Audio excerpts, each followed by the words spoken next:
Hello, and welcome to The Reading Room, the podcast brought to you by your Rowan County Public Library. I'm Morgan. I'm Atlanta. I'm Emery. And this time, we are ready to head into October, the spookiest month of the year, perhaps, dare I say it, our favorite month of the year. Ooh. Oh, absolutely. Nothing controversial about it. As librarians, I don't know if we're actually allowed to pick favorites, but we do anyway, and this is mine. It is the best month. At me, I don't care. And as we go into October, as always, of course, this, by the time that you hear this, it will be the first of the month. And you know what that means? The first of the month means we get to start with a new blog post. And appropriately for the spookiest month of the year, I believe we also have a spooky book list for this blog post, right? Yeah, it's so spooky. The spookiest yet? Different levels of spooky for the different age groups. As always, it's broken down into young readers, young adult, and adult recommendations. And I think they get a little bit spookier as they get older. I do have some spooky things even in there for young readers. Coraline is on the young readers. A classic. We talked about that last time, about how it kind of rides the line between juvenile and young adult. Mm-hmm. But I included it in young readers. Coraline is a great one for that one. In young adult, one of my absolute favorites ever, Twilight by Stephanie Meyer. No, you did not. Oh, God. A Twilight stan in our library, in our midst. Listen, I will fight to the death on that one. Truly. Well, listen. We did not have a young adult genre before Stephanie Meyer came along and said, but what about this? I can't believe Atlanta said Stephanie Meyer invented young adult literature in front of me, where I could not only hear but see it. She helped a lot. Well, even okay. Harry Potter didn't turn things around for us. Listen. It took until later. Listen, I will say this. Regardless of what I may or may not think about Stephanie Meyer's writing and about the nature of her story or whether I find it entertaining, I will say this about the author herself, and that is she has done a lot, I know, for the world of fan literature. Because, of course, Twilight has spawned so much fan fiction. That's definitely, unfortunately, true. Whether or not you're a fan of the story, she has had opportunities to make things miserable for fan authors in that world. And every time she was offered that opportunity, she has actively rejected it. Because, of course, some of you may or may not know the story of a little book called 50 Shades of a Color that is a little lighter than black. And that book began as Twilight fan fiction, for better or for worse. And E.L. James, the person who wrote it, does not care for people riding her coattails, literally writing her coattails. But Stephanie Meyer could have stepped in and done something about that, because it did begin as Twilight fan fiction. Everybody knew about that, but she knew that if she did, it would ruin things for fan authors everywhere, and she chose not to do that.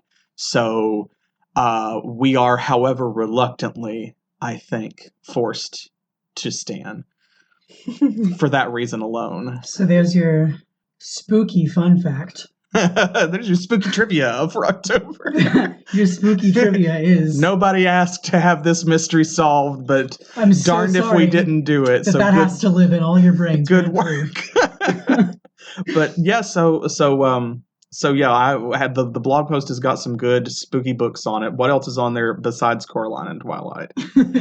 My favorite from the adult section is The Shining. It sounds so cliche to mention a Stephen King book in the month of October, to me personally, but as familiar as I was with the story of The Shining, I hadn't read it until 2 years ago, 2019, and I loved it. I think it's one of the best Stephen Kings that I've read. I did not realize how much he put into his characters. It was just beautiful. No, it is very solid. I think it's a perennial classic for a reason, and very much like The Stand, which is, as we've discussed Stephen King before on the podcast, a recurring character. Everyone, please welcome back our favorite guest, Stephen King, to the podcast. Mr. King, We're not dragging you this time, don't worry. No, with the greatest of respect. No, I think that the Stand is, of course, one of those. It and so many of us. I mean, you could really just go down the list of books Stephen King has written and be like, all of these are classics for a reason. But no, I think that you're right about The Shining. It's up there with one of like my favorites that he's done. And I think that as a Halloween choice for adult literature, absolutely. Because as you said, people who haven't read it, who have maybe only seen the film or something like that or have heard about it, they should. They don't know what they're missing until they do, which is often the case with Stephen King's work. There's a lot more to the story that you don't see in the movie. And I have watched this movie like monthly for so many years. I loved The Shining, but there are character nuances that you don't understand, and like I never realized that Jack Torrance really had a drinking problem. And you get to kind of watch his spiral. And I found that very intriguing because it's not something that I worry about personally, but I felt it while reading it. Right, like as he is going down that spiral, you kind of are on that journey with him, which is something that Stephen King does really well. I was going to say we've talked a lot about Stephen King and his situational horror and how good he is at putting you into the position of what everyone is experiencing. Exactly. Yeah, he creates atmosphere by when he has a character that is on an adventure, whether that is an adventure like that we all know is not going to have a happy ending, like Jack Torrance's drinking problem, or a story of revenge via the road of redemption, or whether that is a story of loss or victory or whatever, of overcoming. He gets into your head by getting into his characters' heads. And I think that that's something he does very well, is makes his characters relatable to you. Yeah. And the more relatable a character is, the more affected you are going to be very directly by their situation, which is also true for, any character. So, if you relate to Bella Swan, you're going to vibe with Twilight. If you have ever been a child, I think, if you have an imagination, then like you're going to vibe with Coraline. All of these are good picks. To see the rest of the list, please go check out the blog post. They are always good recommendations every month, and you should read it. And if you're not, why not? Because it's free. And you will find something on there that you enjoy, guaranteed, or your money back. Your money that you did not pay. Your lack of money back. Because this is a free service that we offer. So, and so, of course, we're talking about our choices here and our preferences. So I'm very excited. I think y'all are very excited.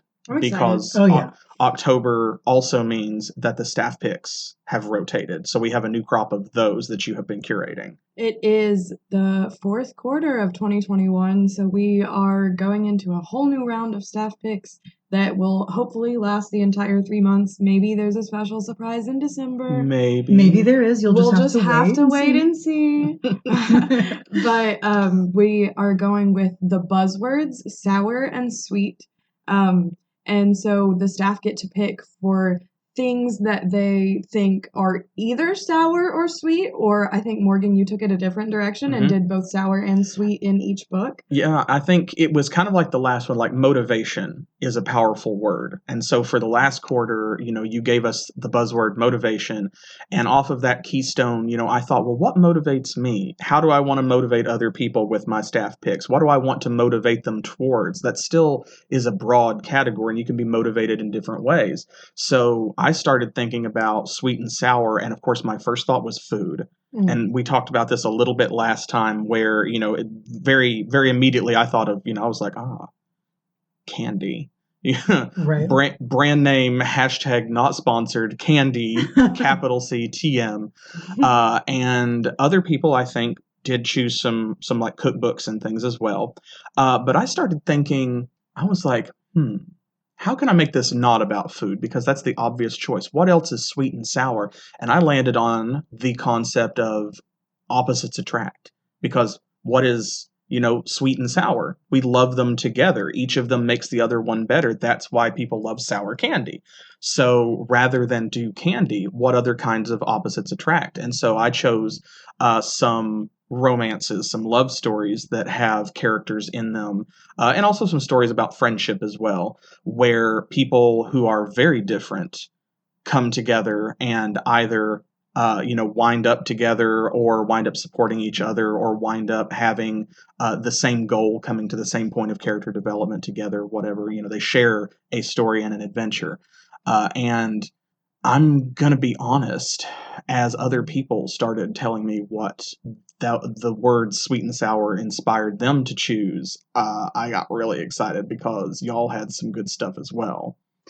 Yeah, I took a really long time thinking about what sweet and sour meant to me as far as, what interpretation I could take from that to pull books for staff picks this quarter. And I ended up going in the direction of stories that started out with a main character who was a protagonist and had become an antagonist by the end of the story, for my sour choices, and then the opposite of that, so antagonists who became protagonists for my sweet choices.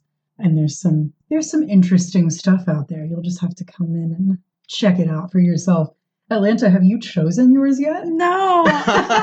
Well, she's been busy curating ours. Right. I am the worst. I always think if I hang back long enough, I don't want to accidentally pick something that someone else wants. Mm-hmm. But these staff picks go up tomorrow, and I have not considered them. But I like where you're going with the opposites attract. I have a lot of enemies to lovers romances that I very much enjoy.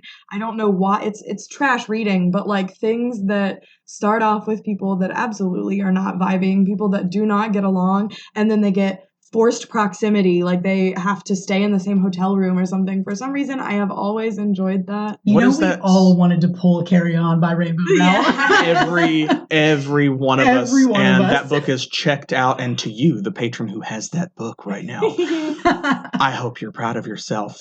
And I hope you're enjoying it because it's a very good book. Obviously, since all of us, everyone here wanted it as a staff pick. So please do check out the rest of that series. But you know what? This just means that your staff picks are going to be a sweet little surprise. You may be sour about it now, but it'll be a sweet surprise. That's so funny. Well, this has been fun. It's going to sound like I'm hanging up now. Since I don't work here anymore, I guess I'll just Wow, go. You remember Morgan? Yeah. Sometimes it's I can still hear his voice. So let's talk about some of the staff picks that we chose. I know that some of the ones that I picked were new to me. Pumpkinheads is one that I have seen on the shelf several times, and it took me a while to read it. And I love Pumpkinheads. It was very good. I have to admit. So I'm a professional sore loser, and that means that I don't like bittersweet endings or unhappy endings most of the time. If there are characters who are falling in love, I want them to be together. If there is a fantastical adventure, I want them to win at the end. I want the guy to get the gold medal. I want the racer to come in first, whatever it is. And so with Pumpkinheads, they tell you up front, this is a bittersweet story. This is a story about two friends who are spending what might be the last season of their lives together, working a part-time job. They may never see each other again, and they're just trying to make the most of the summer and the autumn. And it's what does that mean to each of them? Because they're different kinds of people. And I thought, man, I don't know if I can handle that. I don't know if I have the emotional capacity 22 months into 2020 to read this story, but it was very good, and of course it perfectly fit the theme. Likewise, there is a new book out, something like Gravity, a romance that I was not expecting to find as touching as I did. I don't want to give too much away because you really do just need to read it, but it's a coming of age story, it's a finding yourself story. It is a story about two people who come from very different backgrounds with two very different lived experiences, and they ask each other a lot of questions about what does love mean? What does being together and supporting each other mean?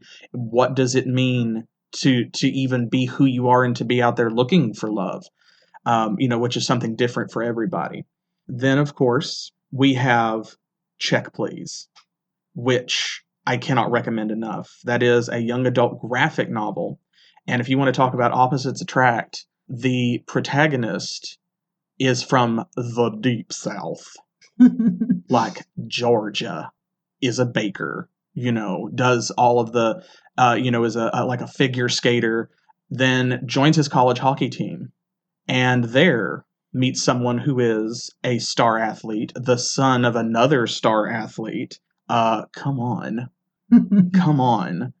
And they are very different from each other. And it is a great story about friendship, about him finding all kinds of people who are very, very different from him that he didn't expect to get close to, and him growing into that and changing, and about all, what that means, his experiences and so on. And then also from the graphic novel section, Laura Dean Keeps Breaking Up With Me, which I wanted to throw that in there because it is about opposites attracting. But also I wanted to get out of my comfort zone. I wanted to be brave. I wanted to, I wanted to face the bittersweet stories because, again, appropriate for the theme. And that was a book I knew about and had shied away from. And it is not a story with a happy ending, really. Arguably. It's like the romance doesn't have a happy ending, and the title's up front about situationally that. Situationally not a happy ending. But that's the point, is that like the romance is the sour part and the character growth is the sweet part. Yes. Is what I would say. I agree. So definitely recommend that as well. And Emery, you always knock your staff picks out of the park. So I am going to just hop back onto the Stephen King train for a second. Choo choo. Because I agree, it feels just incredibly cliche to be pulling Stephen King books for anything related to spooky season. But it just seems obvious. It does. Yeah, it feels like the lazy way out, but until you read his books. I couldn't help myself. Yeah. Because is Carrie not the greatest protagonist to antagonist story of all time? It really is very good. Carrie is like the Lord of the Rings, or like the Blade Runner of protagonist to antagonist horror. Yes, absolutely. It is the milestone, like the landmark title of Good Girl Goes Bad. Yes. So, I had to go Carrie. So I went Carrie. And then my other pro to antagonist story was Heartless by Marissa Meyer, which, if you have not heard of it or read anything of hers before, she wrote a series called The Lunar Chronicles. And Heartless is actually the backstory of who I would probably consider the largest antagonist in that series. So, and Atlanta is over here nodding. I'm like, I've got to read this book, obviously. I thought they weren't related. I thought Heartless was separate from the Lunar Chronicles. It's awesome. A prequel. Oh, wait a minute. No. You're right.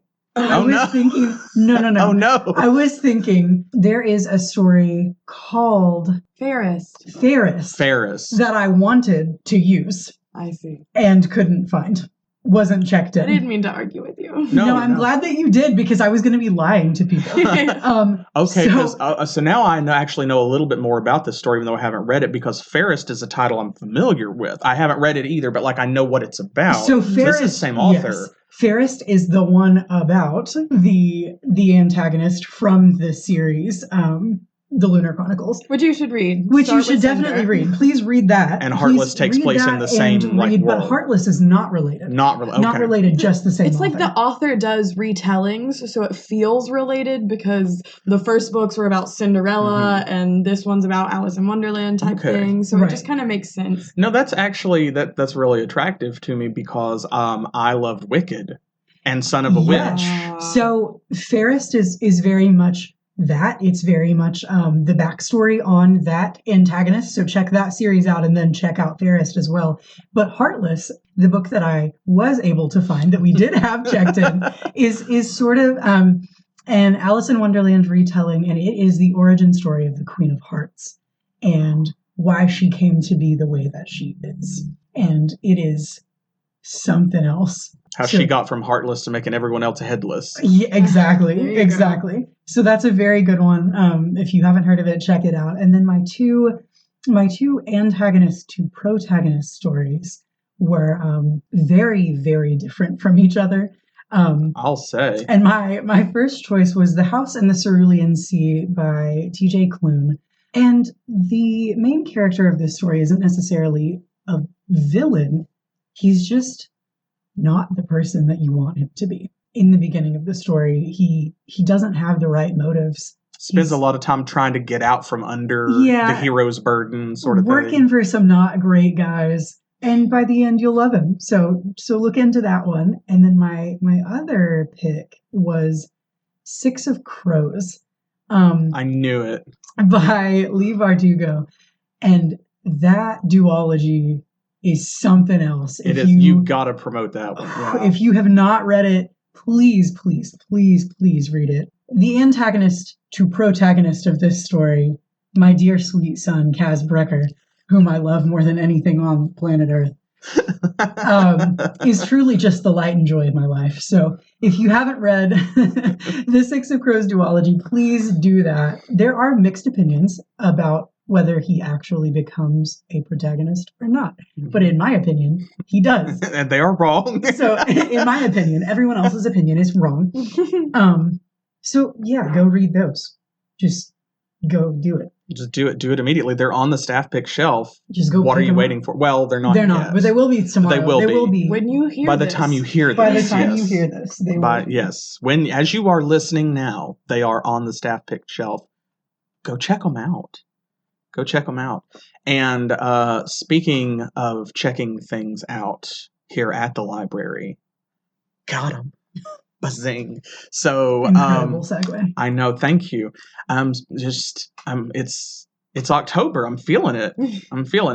Well, it's September the 30th, but I mean that means October. Yeah, I mean it's been Halloween for 30 days, right. So like I've got good energy. October Eve. Yes, October Eve. October Eve. I like that. I like that. I'm stealing that. Okay, so on October Eve, I would encourage you to also check out all of our monthly displays, which of course we have some new ones up, and we have some digital displays as well that are going to go along with the themes chosen for Atlantis blog posts. And similar to our staff picks, all of this kind of, rolling together because October is unfortunately the end of Banned Books Week. By the time you hear this, Banned Books Week will be over. We always hate to say goodbye to that, but we continue the fight against censorship all year long, including with collections such as our Hispanic Heritage Month display.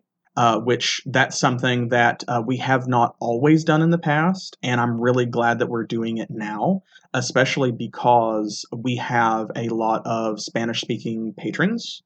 We have a lot of Hispanic heritage patrons and community members and neighbors who I feel like perennially kind of don't get the same level of service from a lot of local libraries as our English-speaking patrons. And that is, absolutely not a dig at any of our sister libraries in the area. It's just a lot of times people don't think about the demographics they don't see. And that's something that it's our job, but it's hard to do and hard to remember and keep it in the forefront of your mind is you have to think about who you're serving, but you also have to think about who you're not serving. Who do you not see come in the door? And when you don't have a lot of Spanish books, when you don't have a lot of Spanish programs, you don't see your Hispanic patrons coming through the doors because there's nothing here for them. And so you have to make the library a space that serves everybody, and that's what we're trying to do with that. And likewise, October is Queer History Month, or LGBTQ plus History Month, quilt bag History Month, however you prefer. And we have a display for that as well that has some great titles on it, so check that out. And we just changed the self-care display up front to more spooky books for October. And I saw some great titles up there and just made it look very cute. It is a very, very good display. It is. It's very eye-catching. I'm enjoying it already, and I'm going to be very sad when it's gone. Yes, like we are every year. Yes, so check it out while it lasts. Absolutely. And we also have, but digital displays. You should get on Overdrive or Libby.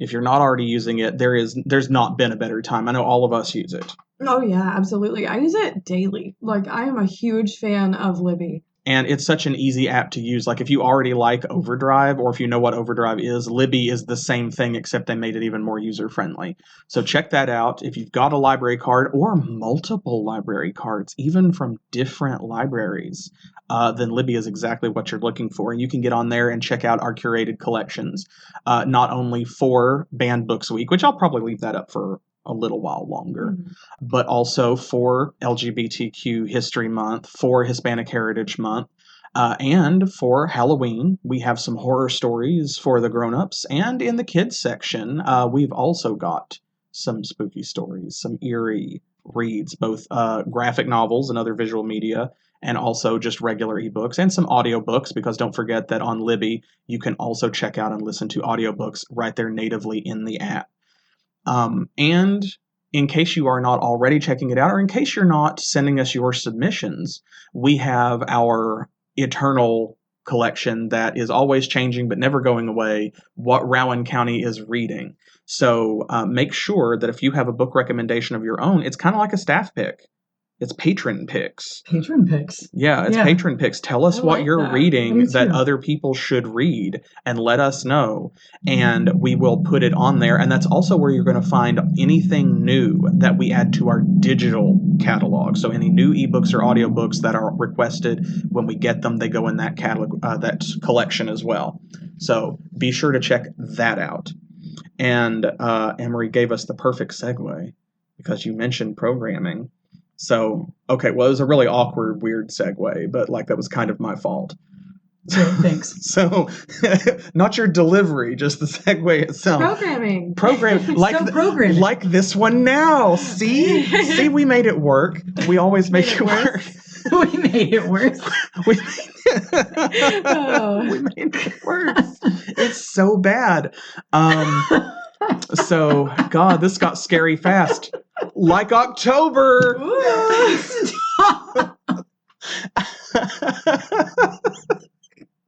So for October, unfortunately, because our region and indeed the whole state, except I think for one lucky county near the Tennessee border, is in the red as far as COVID numbers. And so we are trying to do some programming, but it's all going to be either, digital, virtual, or distance programming. We're going to try to do some things outside if we can. We've had some really nice weather. Yeah, we absolutely have. And so, like, if there's a book club or something, we're going to try and do it outside. But we have one of my favorite programs.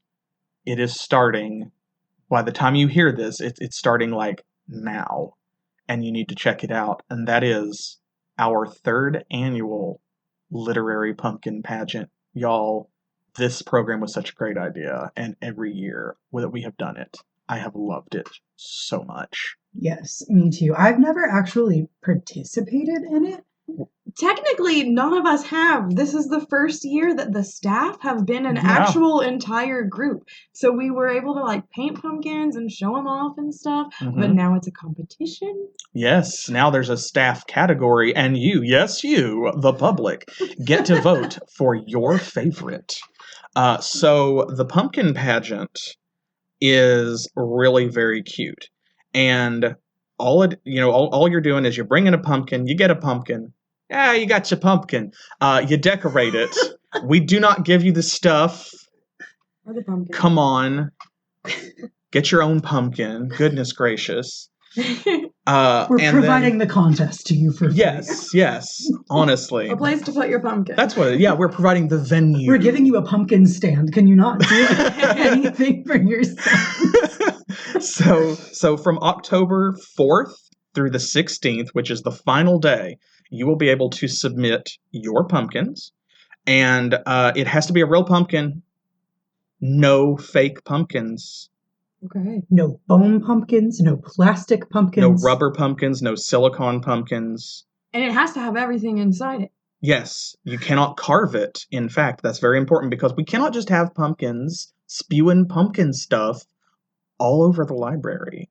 No, you can't sculpt things onto it. Yes, because we've had some very good artist entries the last couple of years where people added things to the outside, and not just like there have been construction paper hats. There have been little wings. Someone did a Harry Potter pumpkin that had like a little felt or fabric robe and a scarf and stuff. That was so cute. Very cute. And we've had some people who used like modeling clay and similar, and they painted that and gave their pumpkin eyes and facial features and so on. It was freaky. Yeah, it was very realistic. It was good. But no carving. But don't carve it. Don't cut into the pumpkin. You touch it. Leave that pumpkin as you found it.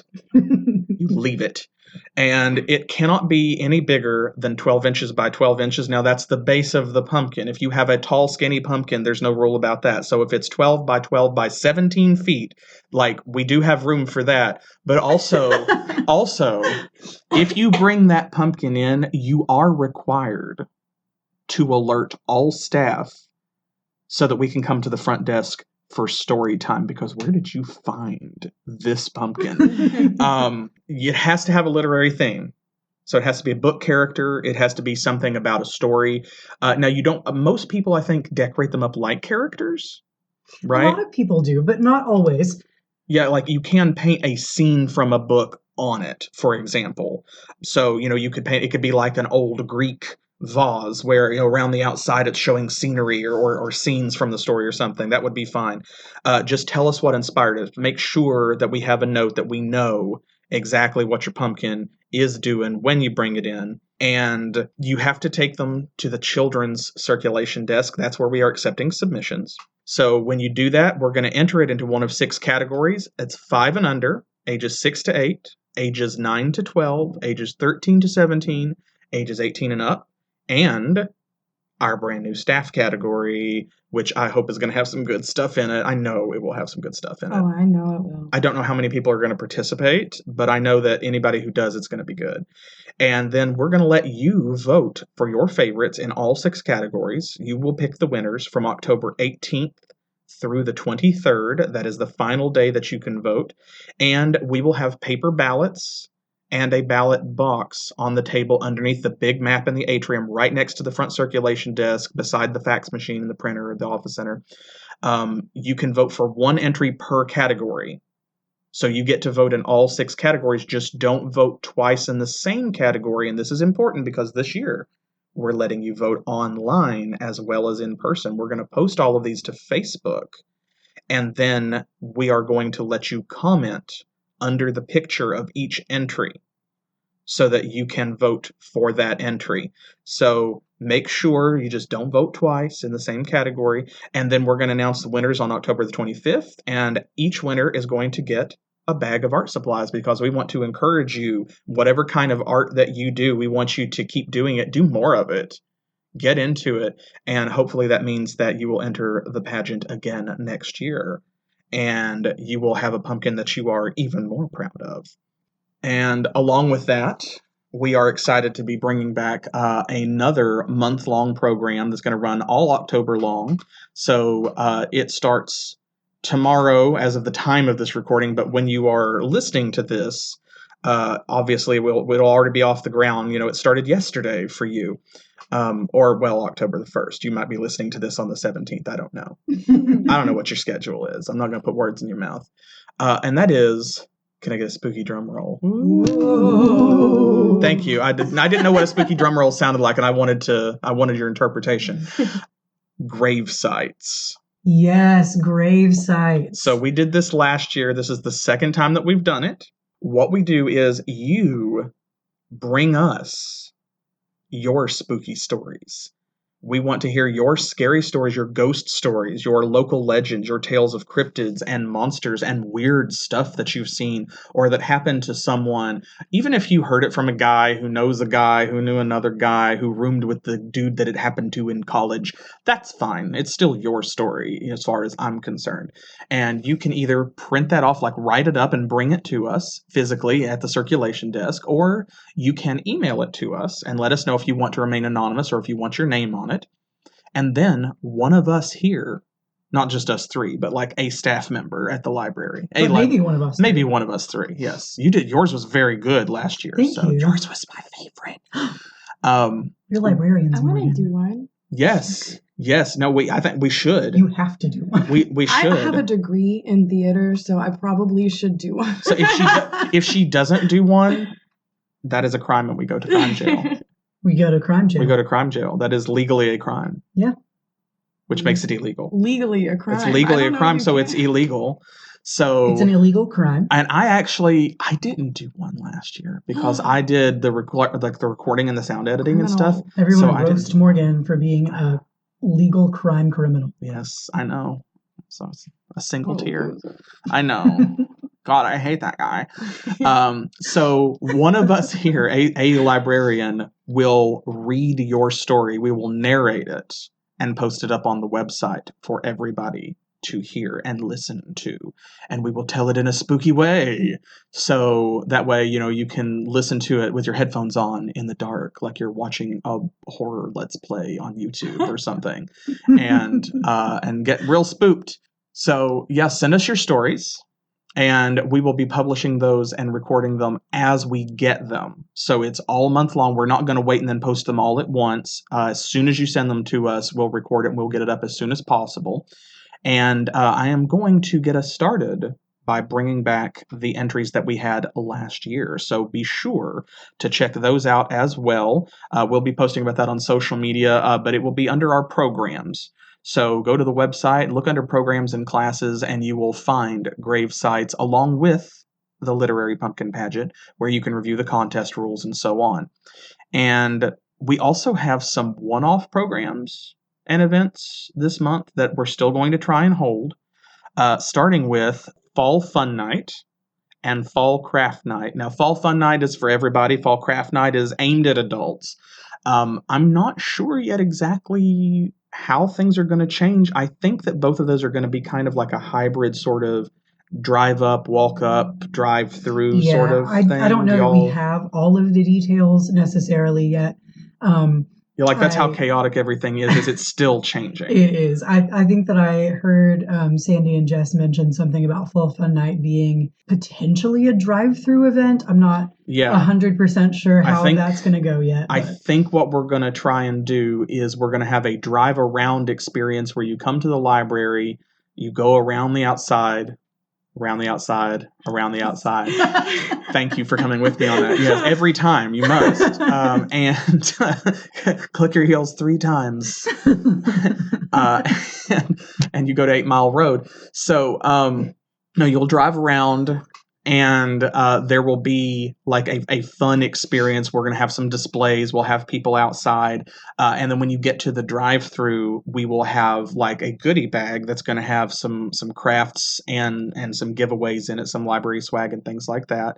So look forward to that. And we're also going to try and have some separate crafts, some storybook crafts, I know.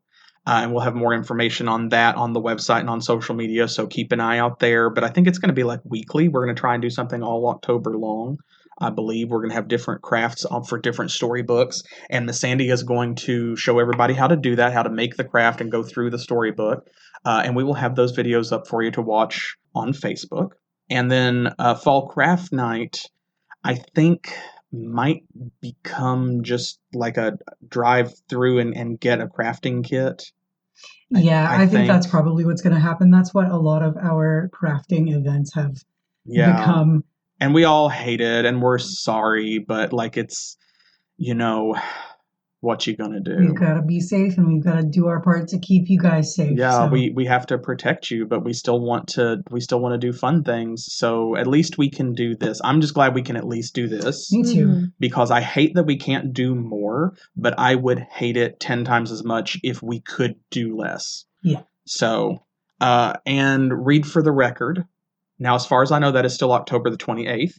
And I think that one may become like a video read-along or something, like it may be a Facebook Live event. I haven't really heard any details on that. I'm not sure. I know we're still having it because like we can't just change the date on that one. Like Read for the Record is a national library program. We didn't pick it. It is the day that it is. So we're going to do our best to work with y'all on that one as well and make Read for the Record a fun time. So look forward to that. Again, as always, the details will be on our social media. They'll be on the website. We'll post banners about it. We'll post updates. We'll have a program page. We will have Facebook Live events or Facebook events in general as appropriate. And be sure, if you are listening to this and you are not following us on social media, to follow us on Facebook and Twitter and Instagram and Goodreads for updates. And go to our website. That's always the best place to find information. You just go straight to our website, because that way we'll have dedicated space for all of the programs that we've got, and we'll have more details. And we're going to update there first in case something changes. And that is, I've had a lot of people lately ask me, I don't know what's going on right now that everybody's flocking to our website, but I've had a lot of people ask me what our website is. So that's rowancountylibrary.org. Yes, rowancountylibrary.org. So check it out. You'll know it when you see it. Well, unless you don't, because I do have to say, it's kind of funny. It keeps happening. There is another Rowan County Library. God. North Carolina, in Rowan County. Salisbury, North Carolina. And I want to open this with, we love them. We have to. We love them. We love all of our sister libraries We've built everywhere. Such a rapport with them at this point. How could we not? And it does not matter if you are in Tokyo, Moscow, Cairo, or if you are just down the road in Olive Hill. Like, we love all other libraries. But guys, this is not North Carolina. This is Kentucky. In case y'all couldn't tell.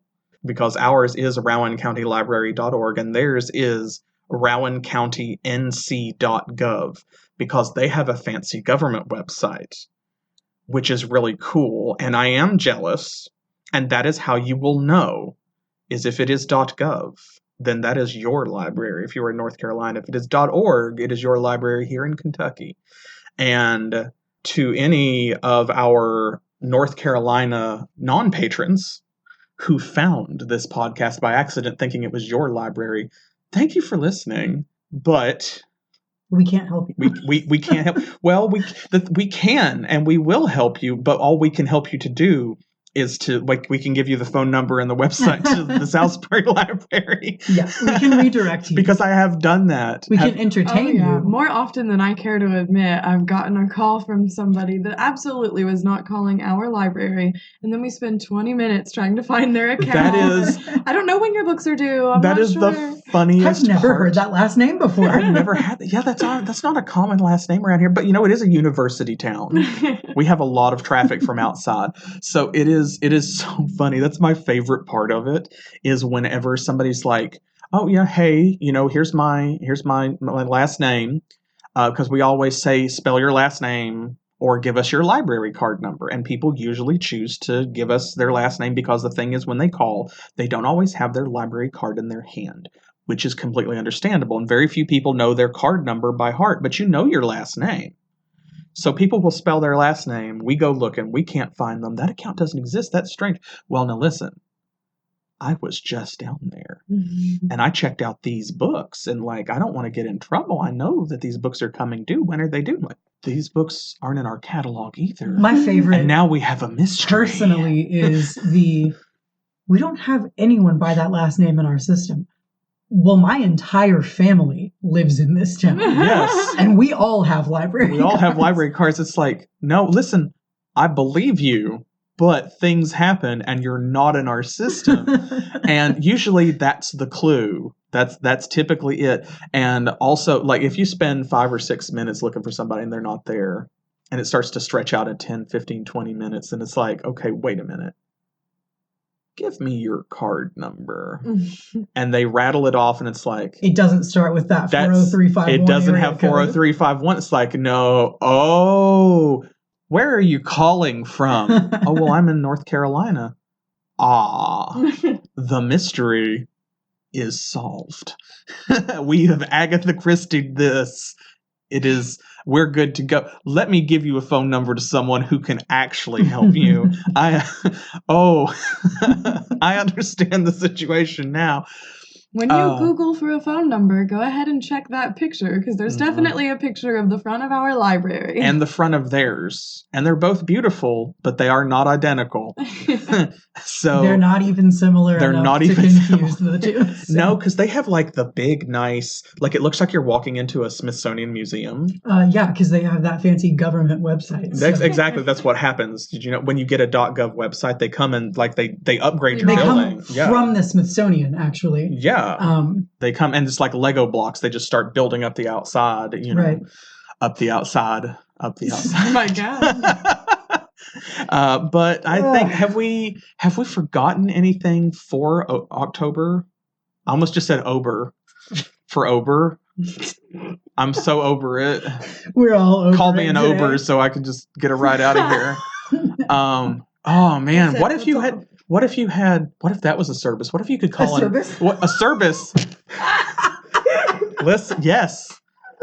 That is a service. What if that was a service that you could call? If you could call an Uber and it would just take you to Halloween Town.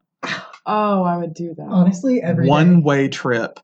And I think that might be our cue to take a one-way trip out of this episode. I think that we've gone over all of the programming and stuff. So as far as I can remember, we've not left anything out. Good. Well, if we did, we will cover it next time. So join us again on October the 16th when we will be reminding you to get your votes in for the Literary Pumpkin Pageant, to get your stories in for Gravesites, to come to the rest of our monthly programs, and to just come see us in general. So follow us on social media, visit our website, stop by the building and see us, check something out.